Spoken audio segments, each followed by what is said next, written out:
बिस्मिल्लाहिर्रहमानिर्रहीम। अस्सलाम वालेकुम दोस्तों, उम्मीद करता हूँ आप सब खैरियत से होंगे। आज की हमारी वीडियो का टॉपिक है गुर्दों की सूजन के असबाब और अलामात। ये पहले आपको असबाब और अलामात किसी ने नहीं बताए होंगे। वीडियो शुरू करने से पहले हमारे चैनल को सब्सक्राइब करें और साथ ही बेल आइकॉन को दबा दें ताकि हमारी नई आने वाली वीडियो का नोटिफिकेशन आपको मिल सके। तो चलते हैं वीडियो की जानिब। पहले हम गुर्दों की सूजन के असबाब के बारे में बात कर लेते हैं।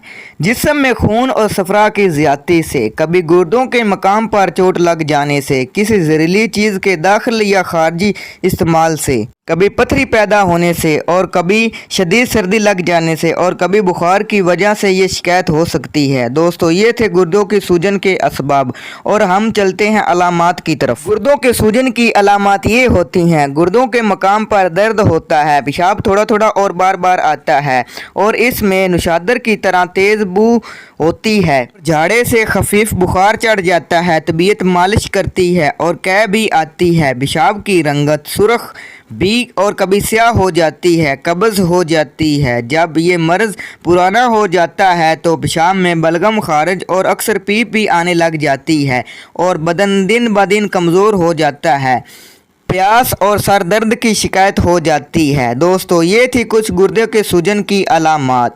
अगर वीडियो आपको पसंद आए तो आपने इसे ज़रूर लाइक करना है, चैनल को सब्सक्राइब करना है और दुआओं में याद रखना है। अल्लाह हाफिज़।